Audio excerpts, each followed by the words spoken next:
Hello, good afternoon. This is Myesha Marie, the Bible Together. And today we'll be reading 1 Samuel chapter 2 from the New Living Translation, and we're going to go ahead and get started. Then Hannah prayed, "My heart rejoices in the Lord. The Lord has made me strong. Now I have an answer for my enemies. I rejoice because you rescued me. No one is holy like the Lord. There is no one beside you. There is no rock like our God. Stop acting so proud and haughty. Don't speak with such arrogance, for the Lord is a God who knows what you have done. He will judge your actions. A bow of the mighty is now broken, and those who stumbled are now strong. Those who were, those who were well fed are now starving, and those who were starving are now full. The childless woman now has 7 children, and the woman with many children wastes away. The Lord gives both death and life. He brings some down to the grave, but raises others up. The Lord makes some poor and others rich. He brings some down and lifts others up. He lifts the poor from the dust and the needy from the garbage dump. He sets them among princes, placing them in seats of honor. For all the earth is the Lord's, and he has set the world in order. He will protect his faithful ones, but the wicked will disappear in darkness. No one will succeed by strength alone. Those who fight against the Lord will be shattered. He thunders against them from heaven. The Lord judges throughout the earth. He gives power to his king. He increases the strength of his anointed one. Then Elkanah returned home to Ramah without Samuel, and the boy served the Lord by assisting Eli the priest. Now the sons of Eli were scoundrels who had no respect for the Lord or for their duties as priests. Whenever anyone offered sacrifice, Eli's son would send over a servant with a 3-pronged fork. While the meat of the sacrificed animal was still boiling, the servant would stick the fork into the pot and demand that whatever it brought up to be given to Eli's sons. All the Israelites who came to worship at Shiloh were treated this way. Sometimes the servant would come even before the animal's fat had been burned on the altar.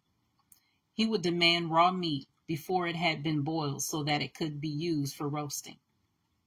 The man offering the sacrifice might reply, "Take as much as you want, but the fat must be burned first." Then the servant would demand, "No, give it to me now, or I'll take it by force."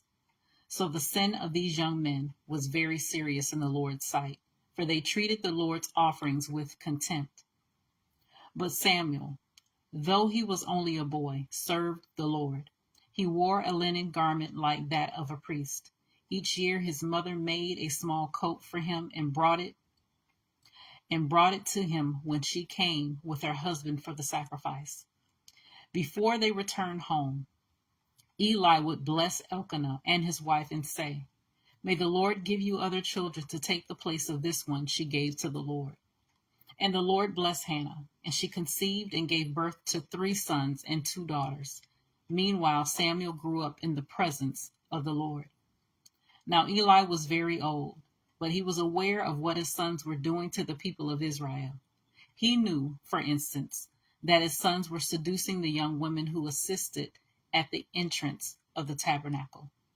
Eli said to them, "I have been hearing reports from all the people about the wicked things you are doing. Why do you keep sinning? You must stop, my sons. The reports I hear among the Lord's people are not good. If someone sins against another person, God can mediate for the guilty party. But if someone sins against the Lord, who can intercede?" But Eli's sons wouldn't listen to their father, for the Lord was already planning to put them to death. Meanwhile, the boy Samuel grew taller and grew in favor with the Lord and with the people. One day a man of God came to Eli and gave him this message from the Lord: "I revealed myself to your ancestors when they were Pharaoh's slaves in Egypt. I chose your ancestor Aaron from among all the tribes of Israel to be my priest, to offer sacrifices on my altar, to burn incense, and to wear the priestly vest, as he served me. And I assigned the sacrificial offerings to you priests. So why do you scorn my sacrifices and offerings?" Why do you give your sons more honor than you give me? For you, and they have become fat from the best offerings of my people Israel. Therefore, the Lord, the God of Israel, says, I promised that your branch of the tribe of Levi would always be my priest, but I will honor those who honor me, and I will despise those who think lightly of me. The time is coming when I will put an end to your family, so it will no longer serve as my priest. All the members of your family will die before their time. None will reach old age. You will watch with envy as I pour out prosperity on the people of Israel, but no members of your family will ever live out their days. The few, the few not cut off from serving at my altar will survive, but only so their eyes can go blind and their hearts break, and their children will die a violent death. And to prove that what I have said will come true, I will cause your two sons, Hophni and Phinehas, to die on the same day. Then I will raise up a faithful priest who will serve me and do what I desire. I will establish his family, and they will be priests to my anointed kings forever. Then all of your surviving family will bow before him, begging for money and food. Please, they will say, give us jobs among the priests so we will have enough to eat. And that was 1 Samuel chapter 2 from the New Living Translation. I'm going to go ahead and read chapter 3 as well. 1 Samuel chapter 3, New Living Translation. Meanwhile, the boy Samuel served the Lord by assisting Eli. Now in those days, messages from the Lord were very rare, and visions were quite uncommon. One night, Eli, who was almost blind by now, had gone to bed. The lamp of God had not yet gone out, and Samuel was sleeping in the tabernacle near the ark of God. Suddenly the Lord called out, Samuel. Yes, Samuel replied. What is it? He got up and ran to Eli. Here I am. Did you call me? I didn't call you, Eli replied. Go back to bed. So he did. Then the Lord called out again, Samuel. Again Samuel got up and went to Eli. Here I am. Did you call me? I didn't call you, my son, Eli said. Go back to bed. Samuel did not yet know the Lord because he had never had a message from the Lord before. So the Lord called a third time, and once more Samuel got up and went to Eli. Here I am. Did you call me? Then Eli realized it was the Lord who was calling the boy. So he said to Samuel, Go and lie down, and if someone calls again, say, Speak, Lord, your servant is listening. So Samuel went back to bed, and the Lord came and called as before, Samuel, Samuel. And Samuel replied, Speak, your servant is listening. Then the Lord said to Samuel, I am about to do a shocking thing in Israel. I am going to carry out all my threats against Eli and his family from beginning to end. I have warned him that judgment is coming upon his family forever, because his sons are blaspheming God and he hasn't disciplined them. So I have vowed that the sins of Eli and his sons will never be forgiven by sacrifices or offerings. Samuel stayed in bed until morning. Then he got up and opened the doors of the tabernacle as usual. He was afraid to tell Eli what the Lord had said to him. But Eli called out to him, Samuel, my son. Here I am, Samuel replied. What did the Lord say to you? Tell me everything, and may God strike you and even kill you if you hide anything from me. So Samuel told Eli everything. He didn't hold anything back. It is the Lord's will, Eli replied. Let him do what he thinks best. As Samuel grew up, the Lord was with him, and everything Samuel said proved to be reliable. And all Israel, from Dan in the north to Beersheba in the south, knew that Samuel was confirmed as a prophet of the Lord. The Lord continued to appear at Shiloh and gave messages to Samuel there at the tabernacle. And that was 1 Samuel chapter 3. I feel like I need to read the next one. So we're going to go ahead and read 1 Samuel chapter 4. Mm, thank you, Lord. And Samuel's word went out to all the people of Israel. At that time, Israel was at war with the Philistines. The Israelite army was camped near Ebenezer, and the Philistines were at Aphek. The Philistines attacked and defeated the army of Israel, killing 4,000 men. After the battle was over, the troops retreated to their camp, and the elders of Israel asked, "Why did the Lord allow us to be defeated by the Philistines?" Then they said, "Let's bring the ark of the covenant of the Lord from Shiloh. If we carry it into battle with us, it will save us from our enemies." So they sent men to Shiloh to bring the ark of the covenant of the Lord of heaven's armies, who is enthroned between the cherubim. Hophni and Phinehas, the sons of Eli, were also there with the ark of the covenant of God. When all the Israelites saw the ark of the covenant of the Lord coming into the camp, their shout of joy was so loud it made the ground shake. "What's going on?" the Philistines asked. "What's all the shouting about in the Hebrew camp?" When they were told it was because the ark of the Lord had arrived, they panicked. "The gods have come into their camp," they cried. "This is a disaster.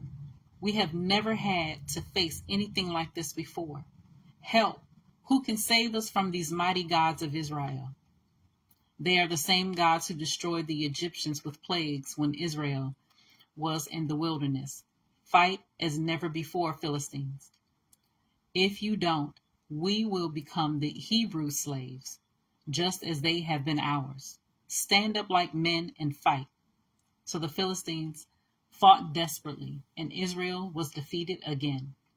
The slaughter was great. 30,000 Israelite soldiers died that day. The survivors turned and fled to their tents. The ark of God was captured, and Hophni and Phinehas, the two sons of Eli, were killed. A man from the tribe of Benjamin ran from the battlefield and arrived at Shiloh later that same day. He had torn his clothes and put dust on his head to show his grief. Eli was waiting beside the road to hear the news of the battle, for his heart trembled for the safety of the ark of God. When the messenger arrived and told what had happened, an outcry resounded throughout the town. "What is all the noise about?" Eli asked. The messenger rushed over to Eli, who was 98 years old and blind. He said to Eli, "I have just come from the battlefield. I was there this very day." "What happened, my son?" Eli demanded. "Israel has been defeated by the Philistines," the messenger replied. "The people have been slaughtered, and your two sons, Hophni and Phinehas, were also killed, and the ark of God has been captured." When the messenger mentioned what had happened to the ark of God, Eli fell backward from his seat beside the gate. He broke his neck and died, for he was old and overweight. He had been Israel's judge for 40 years. Eli's daughter-in-law, the wife of Phinehas, was pregnant and near her time of delivery. When she heard that the ark of God had been captured and that her father-in-law and husband were dead, she went into labor and gave birth. She died in childbirth. But before she passed away, the midwives tried to encourage her. "Don't be afraid," they said. "You have a baby boy." But she did not answer or pay attention to them. She named the child Ichabod, which means, "Where is the glory?" For she said, "Israel's glory is gone." She named him this because the ark of God had been captured, and because her father-in-law and husband were dead. Then she said, "The glory has departed from Israel, for the ark of God has been captured."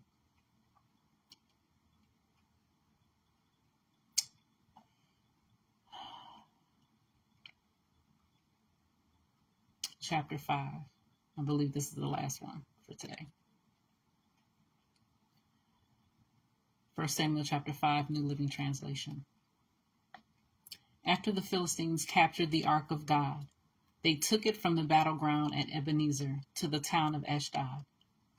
They carried the ark of God into the temple of Dagon and placed it beside an idol of Dagon.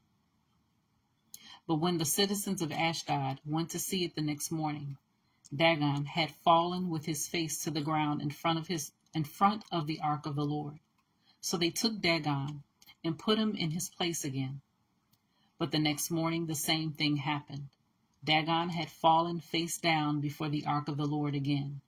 This time his head and hands had broken off and were lying in the doorway. Only the trunk of his body was left intact.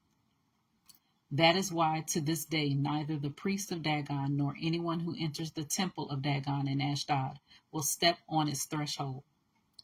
Then the Lord's heavy hand struck the people of Ashdod and the nearby villages with a plague of tumors. When the people realized what was happening, they cried out, "We can't keep the ark of God of Israel here any longer. He is against us. We will all be destroyed along with Dagon, our God," with a little g. So they called together the rulers of the Philistine towns and asked, "What should we do with the ark of God of Israel?" The rulers discussed it and replied, "Move it to the town of Gath." So they moved the ark of God of Israel to Gath. But when the ark arrived at Gath, the Lord's heavy hand fell on its men, young and old. He struck them with a plague of tumors, and there was a great panic. So they sent the ark of God to the town of Ekron. But when the people of Ekron saw it coming, they cried out, "They are bringing the ark of God of Israel here to kill us too."